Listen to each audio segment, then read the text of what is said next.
নমস্কাৰ, মোৰ ইউটিউব চেনেললৈ স্বাগতম জনাইছোঁ আৰু সেয়া জনাইছোঁ। আজি আপোনালোকক মই জনাব বিচাৰোঁ যে আমাৰ এটা কিন্তু পৰীক্ষা হৈ আছে। কি পৰীক্ষা জানেনে? আৰু সেই পৰীক্ষাত আপোনাৰ কোনো প্ৰশ্ন কাকত নাই আৰু ইমান সহজ নহয় জনাটো। আজি গোটেই পৃথিৱীখনত এটা পৰীক্ষা আপুনি দিব লাগিব আৰু সেই এক্সামত পাছ কৰিব লাগিব, অন্যথা নহ'ব। বাকীবোৰ পৰীক্ষাত আপুনি পাছ কৰি বা ল'ব পাৰিব, কিন্তু এইটো পৰীক্ষাত আপুনি বা ল'ব নোৱাৰিব। গতিকে আপোনালোকক জনাবলৈ বিচাৰিছোঁ, মন দি কিন্তু শুনিব।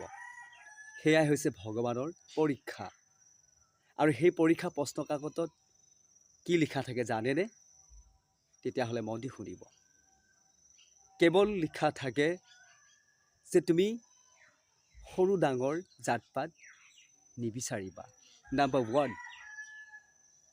নাম্বাৰ 2, এই পৃথিৱীত সৃষ্টি যে মই কৰিছোঁ, চৰাই চিৰিকটি আদি কৰি সকলো হৃদয়তে মই থাকোঁ।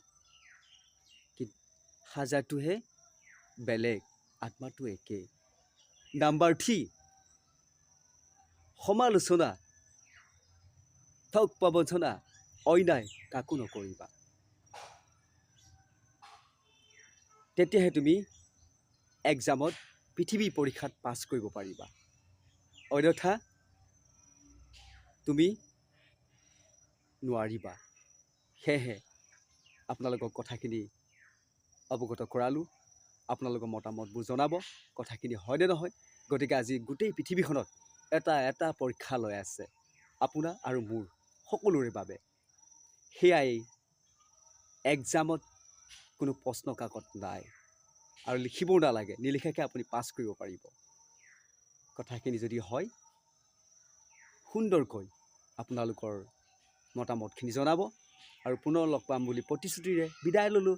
ধন্যবাদ।